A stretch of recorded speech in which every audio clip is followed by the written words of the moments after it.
dance. Now, why this dance was invented was very simple.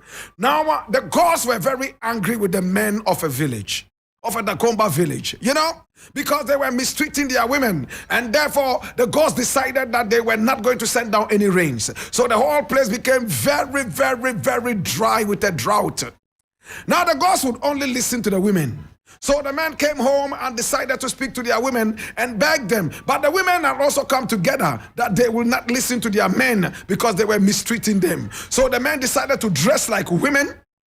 And then they went to the valley and decided to dance to the gods.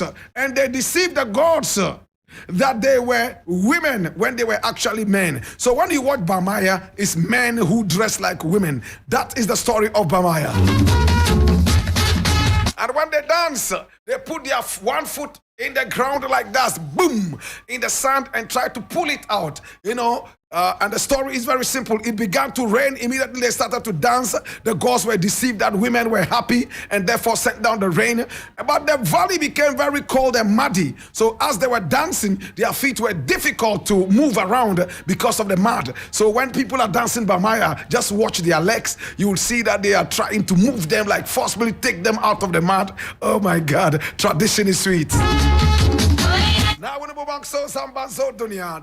is the African History class, and I'm most excited to be with you. Now, I see so many people right there in the African History class, and I want to say thank you so much to all you wonderful people. Now, you can follow me on X. Now, they say we should say X, not Twitter. Now, my brother, my sister, you can follow me on X, and my X handle is at Blakk Rasta, BLAKKRASTA. Also follow us on 92.7 3FM. That is your urban lifestyle radio, and you start to tweet African History, hashtag African History class, hashtag Blakk Rasta, hashtag 3FM. And here you are. And I see so many people right there in the African History class. I see you, Chucky Popke. I see you, Sammy Banflex. Thank you so much for joining us. We do appreciate you. We love you. Many more people right there in the African History class. See who I see. TJ is all the way from Kia City, aka Kaswa. Here you are also. Hey, Black Lion the General, all the way from Pram, aka Blank, huh? Based in the Shaiman. Here you are, Black Bingi, all the way from, oh my God, Begro in the eastern region of Ghana. Thank you so much for joining us. We do appreciate you. We appreciate you. Oh, Mighty Don Duvasti is the Mad Kuchoko engineer. Nat Ebubedike is also here. Oh, he's a photo archivist right in the African History class. I see you, Daniel Kwame J. He's our Proverbs master right in the African History class. Ras Otufo Nana Tutufalu Tu Jaja I. Hey, Tutu Bigu from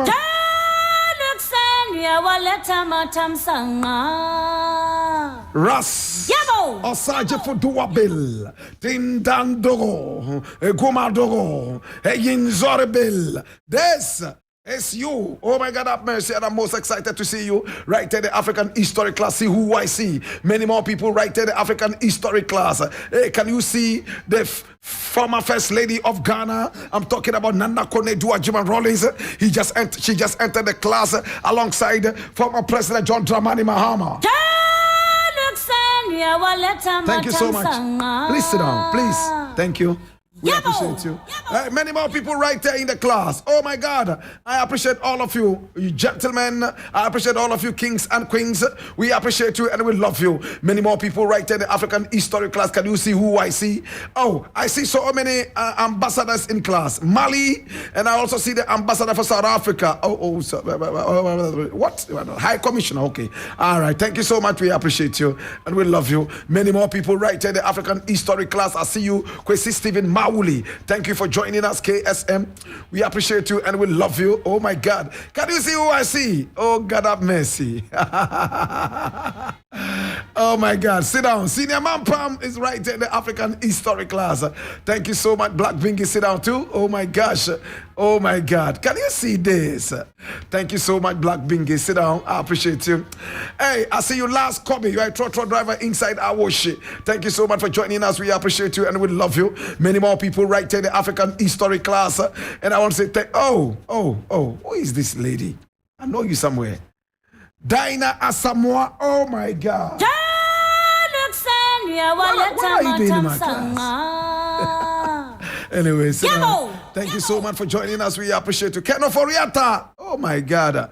Also right in the African history class, Emperor Kwame Anani, we appreciate you and we thank you. Oh my God. Francis Doku, I see you. Oh my God. Thank you so much for joining us. We appreciate you. David Oscar Dogbe is right at the African history class. You're going to sing some reggae for us?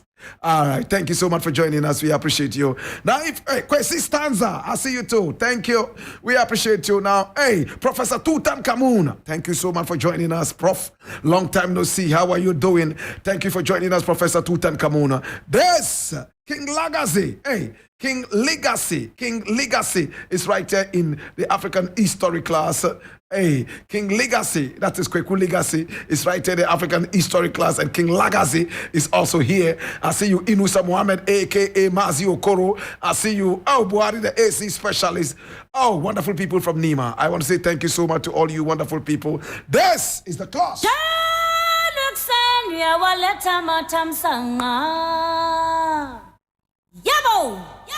And my brother, my sister, today we have something interesting we want to share with you.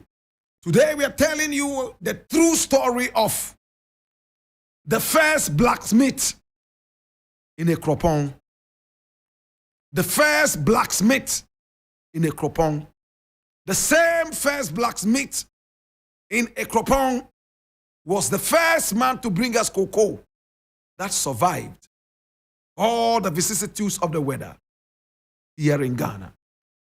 The man who went down in history as having given us 1 hour of our most important plants, Tetekwashi.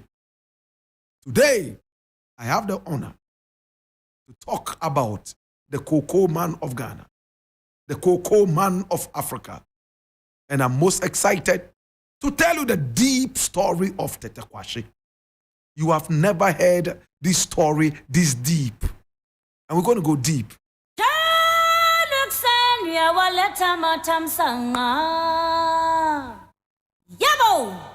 My producer is going to put out a photograph of Tetekwashi. And it's a black and white photograph. This is a painting of Tetekwashi. We're going to find that black and white photograph of Tetekwashi. And it's going to be put up here so you will see the original likeness of Tetekwashi.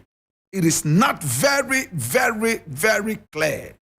But you can see at least an attempt at a photograph with a pinhole camera. How many of us remember the pinhole camera? We all remember it had inverted images, right? My brother, my sister, this is the photograph I'm talking about. This is the original photograph of Tetekwashi. And if you look at it, it will bring tears into your eyes. Such an honest face, such a loyal face. I remember when my grandmother used to sing, Tetekwashi odoni mai, Tetekwashi odoni mai, Tetekwashi ampa odoni mai, Tetekwashi odoni mai, Tetekwashi odoni mai, Tetekwashi ampa odoni mai. My God, he was such a patriot. My brother, my sister, today I'm going to tell you a story that you have never been told about Tetekwashi. And if you are ready, this is the African history class.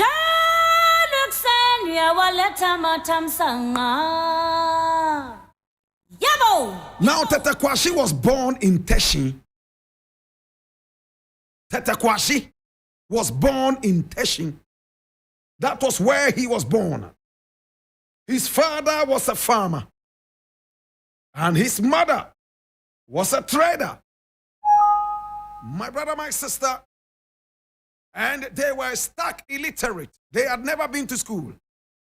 So they never ever recorded the real birthday of Tetekwashi. He was born circa 1842. And he was born in Teshin. His father was known as Mlekubu. Mlekubu, M-L-E-B-K-U-B-O. M-L-E-K-U-B-O, Mlekubu. Now, Mlekubu was a farmer that people respected in Teshin. In fact, he spent a lot of his time sitting around the sea and meditating. And most of the time, he will return home in the evening after taking a bath in the sea. Many people saw him to be spiritual. He was a farmer, but he was not too much of a successful farmer. He was a peasant farmer. Now listen to this. Tetekwashi's mother was called Ashonfio, and she was from Labadi. But Tetekwashi himself was born in Teshin. My brother, my sister, some other sources say he was actually born in Labadi. His father was from Teshin, mother was from Labadi. And if you know Accra quite well, you know that these areas are almost joined together, right? Teshin and Labadi. My brother, my sister, mother was called Ashonfio, and father was called Mlekubu. My brother, my sister, both of them hailed from the Gadangbe ethnic group. In his teens, his father called him and sat him down and said, Tetekwashi, listen to me attentively. I have been a farmer for only God knows how long. When rich people are counted, I am never counted. The richest man in the area here is a blacksmith who also owns a lot of other things. I do not want you to follow my footsteps. I want you to be a blacksmith. He said, yes, father, I hear. No. Quickly. At that time, the Basel missionaries had come over to Ekropong, and they were training people in so many different professions. Tetekwashi enrolled as a blacksmith. He qualified as one, and he became the first blacksmith right there inside Ekropong. Oh my God. Listen to this story. Because he was a very humble man, very loyal man, he touched the hearts of the Basel missionaries. And they were always around him, and he was also around them, learning a lot of things. One day he went to one of the missionaries, the head of them, and said, you know what? He had learned how to speak English by then. And he told them, listen, I'm going to tell you something, but please never ever let my father hear this, or he will curse me. My father wanted me to be a blacksmith so I could make money, like some other blacksmith in Teshin, who is one of the richest. But honestly, deep inside me, I've always wanted to be a farmer. When I see crops, I feel like they are my children. When I see crops, I feel like I'm a crop myself. Please, I would like to do farming. Can you help me? So the missionary agreed that he would not mention it to Tetekwashi's father. My brother, my sister, that was the beginning of big things to come. Listen, if father did not succeed doing a certain profession, it doesn't mean the son will also go the same line. But parents always love their children, and they want to guide them as much as possible. Tetekwashi put aside the blacksmithing and started to go into farming in the Kropong. And the Basel missionary said, there is a land far away, and that land is called Fernando Po. The Portuguese own it. But it's okay. We are sending you to go down there. When you go, you make sure that you learn a few things there, but we want you to be able to deal with what is known as kao. Theobroma cacao. The scientific people would say, he said, what does it look like? He said, when you go, you will find it. Other missionaries there would show you. It took him so many days. My brother, my sister, to go all the way to the area. And when he got there, he was able to find the cocoa. My brother, my sister, Tetekwashi went into the Spanish colony of Fernando Po. My brother, my sister, speaking only English and Ga and a little bit of Twi. Fernando Po is today called Bioko and is in Equatorial Guinea. He was able to work over there, my brother, my sister. Oh, He worked so hard. Hey. He was in Fernando Po for 6 solid years. My brother, my sister, 6 solid years he was there. He entered there in 1863 at the age of just 28, and he returned at the age of 34. Tete Kwashi didn't have a wife. He didn't have a girlfriend. His girlfriend was the plant. His girlfriend was the cocoa. He came from Fernando Po and carried so many seeds of the cocoa from Fernando Po. Now, many people said he swallowed it. But my brother, my sister, this has been debunked. There was no need for that, because the missionaries had been told that this man was coming, and please give him some of the seeds after you have taught him so well how to deal with the cocoa. For 6 years, he learned how to plant cocoa. He saw how cocoa grew. And then, when he arrived in this part of the world called Ghana today in 1879, he planted his very first cocoa. Now, that cocoa that he planted in 1879 is still alive. It hasn't died. Find the photo, producer, and slap it. That is it. You see it here? This was planted in 1879, as you were told. And it is still standing there. That is the one that has the concrete around it. It was planted in 1879 by Tete Kwashi himself. That tree is still standing there, and it bears golden pods. My brother, my sister, this was 1879. Tete Kwashi returned. He had learned how to plant cocoa. But of course, before Tete Kwashi, there were 2 other people who brought cocoa to the nation, but their cocoa did not survive. They did not know the rudiments of planting and rearing cocoa to maturity. Tete Kwashi learned that in the Spanish colony of Fernando Po. My God have mercy. And when he came, he planted it, and it grew so well. But listen to the interesting story. This was 1879. But it did not take long. Tete Kwashi himself, my brother, my sister, died in 1892, 2.5 years later. But the interesting thing, 1879, Tete Kwashi died in 1892. But 2 years before he died, the point I was trying to make, cocoa was shipped from this country all the way to other parts of the world. Cocoa was shipped all the way from this part of the country today called Ghana, then called the Gold Coast, to some other parts of the world.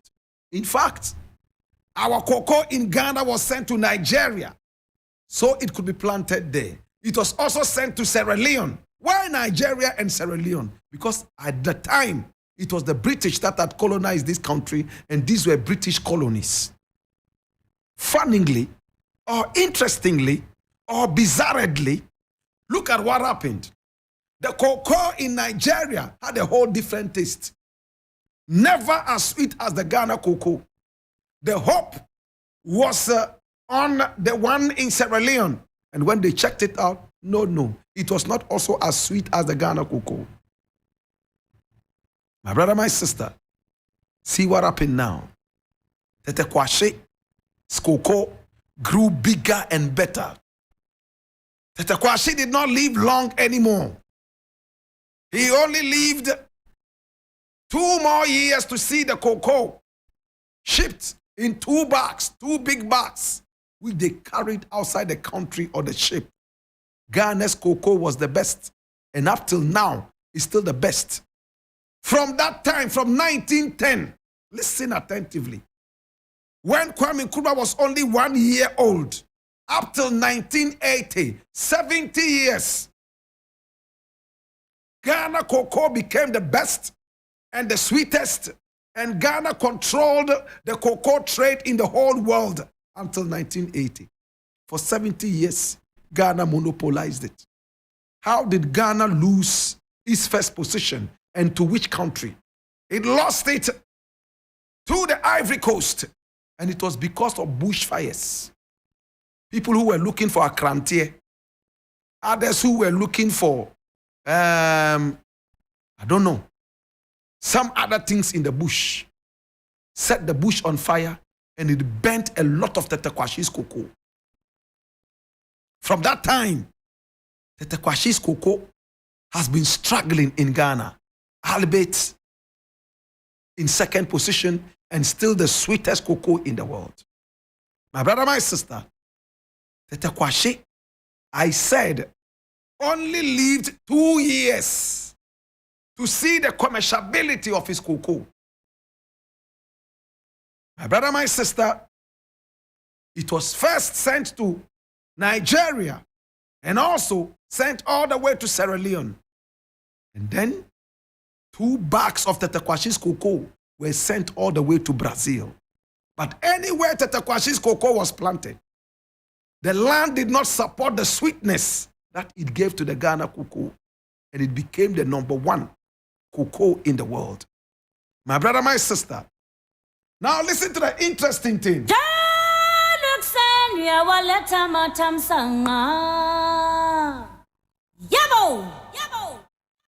Now there was a governor of the Gold Coast from 1919 all the way to somewhere 1927. He was called Gordon Goggisberg. And he was a very good friend of Dr. Kwajir Aggrey. Remember, it was Aggrey who spoke to Goggisberg to build Achimota School. Do we all remember? My brother, my sister, Aggrey went to Goggisberg and told Goggisberg, Tetequashie was the one who brought our cocoa. But it looks like some people are trying to take the credit. Please, stamp your foot on the ground and again, investigate who actually brought the first cocoa to Ghana. And listen to the interesting thing that came out.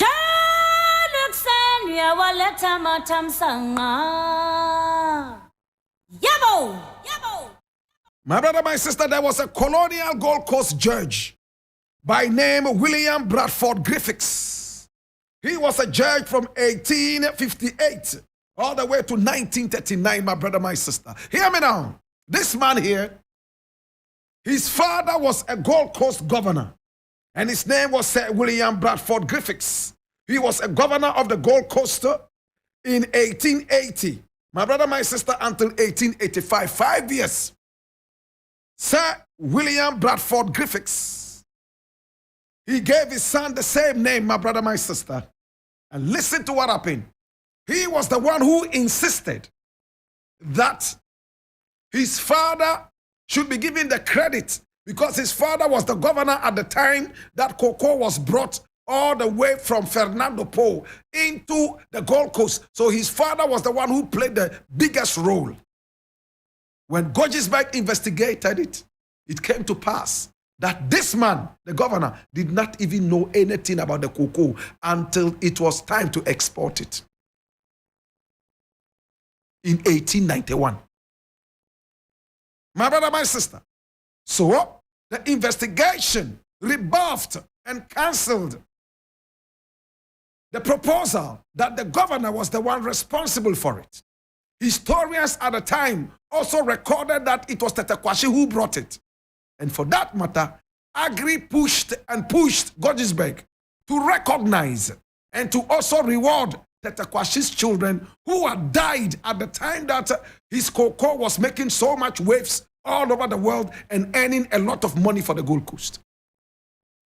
So, it took a long time for, this is Aggrey, a young photograph of Dr. Kwajir Aggrey, who himself died in the United States of America. We're going to take time and look into his history. In fact, his children, some of them are still alive in America. My God, did you know that? Now hear me now. He married an African-American woman, and he lived in America and died in America in his last days. Today we are not talking about Kwajir Aggrey. We are talking about Tetequashie. Now listen to the interesting thing. Gordgesberg, Governor Sir Gordon Gordgesberg. He became governor, my brother, my sister, as you were told. And from 1919, when Kwame Nkrumah was only 10 years old, he was governor. And remember, Kwame Nkrumah himself, my brother, my sister, was a student of Agri. Did you know that? Now let us break it down. Agri was able to convince Gordgesberg, whose photograph you see here, my brother, my sister. And Gordgesberg worked so hard to investigate this story. It came out that Tete Kwashi was the one who actually brought the first cocoa to Ghana and the sweetest cocoa to Ghana, debunking every other school of thought. So, Agri said, well, once the investigation is finished, please reward Tete Kwashi's children and his family. He's dead now. Dead men cannot enjoy money, but their children can. It was at the time that people like Oforiata, Nana Akufo-Addo's grandfather, came up strongly and proposed a fee of £2,500 to be given to Tete Kwashi's family. But Gordgesberg couldn't get that. They were only able to provide £250. Did you hear that? From £2,500, they were only able to provide £250, which they gave to the Tete Kwashi family. My brother, my sister, when Kwame Nkrumah became president of this nation, J.B. Dankwa also put pressure on Kwame Nkrumah, proposed and pushed several times for Tete Kwashi to be honored. And Kwame Nkrumah built a whole memorial hospital in Ikuapim there. My brother, my sister, Ikropong, a very beautiful hospital, and named it after the great Tete Kwashi. My brother, my sister, today we remember the story of the great Tete Kwashi. Oh, Papa, we remember the story of the great Tete Kwashi. He was born in 1842. And he died on the 25th day of December, Christmas Day. Whilst everybody was singing, Mary's boy child, Jesus Christ, was born on Christmas Day. And many more were singing, Merry Christmas, Happy Christmas, and all those Christmas carols.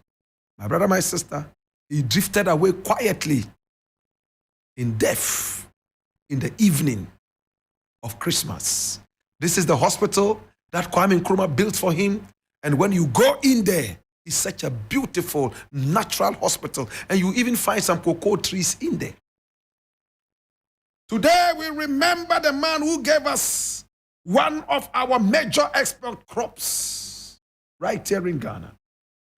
He died, my brother, my sister, at the age of 50. 50 years on the dot. He said bye-bye to us. He gave us cocoa. He himself never lived long enough to enjoy the fruits of his labor. His father wanted him to be a blacksmith. Yes, he obeyed and became a blacksmith. But deep inside him, his heart was beating for famine.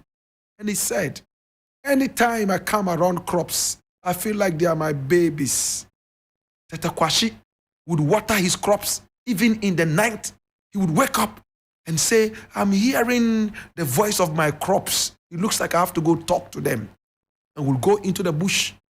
In fact, hug the cocoa trees, talk to the cocoa trees. Many were those who thought he was crazy because he would talk to the cocoa trees. Those that were sick, he would go to them, go down on his knees and beg them to be healed. Tete Kwashi took it so personal. He died, my brother, my sister, on Christmas Day in 1892. He didn't live to see the independence of this nation. He didn't live to see the glory of his hard work. Today we remember the man whose cocoa is bringing us millions of dollars, whose cocoa is the sweetest in the world. And interestingly, Fernando Po, where he brought the cocoa from, there is not even a single cocoa there. All the trees are dead because of pollution. But Tetekwashi's cocoa is still here. Oh, Papa. Papa, why be you, Papa? Yeah, Papa. Mr. Minebe Kowate. Yeah, Papa. Papa. Papa, sorry, Kakrawate. Papa, Mrs. Sorry, Kakrai. Papa, sorry. Papa, mune yamigo. Papa, Remy Fadwate. Papa, busy bye wate. Yeah, Papa. Busy Minubeko. Papa. Papa, Mrs. Sorry Kakrawate.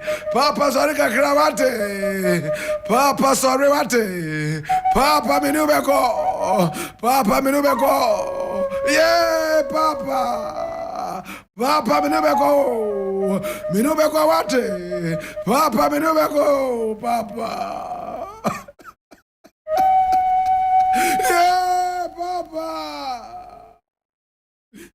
In the burden of knowledge, I ask you, now that you know the story of Tetekwashi, now that you know how many people decided and tried to usurp his achievement as the one who gave us our first cocoa, what would you do? Yaneni oleye mini obafe yenzunda kagane meza kayini ye ampa bango boka ye nung fifi ya ye nyanu kai na wobana enwe be ye denlele anjima singa be konne lele anjima singa be tutu bavi papa mula home mama mula home au na imavinye. It's been the African historic class. Time now to make way for the lion. The emperor, the conqueror, the champion, the lion is here.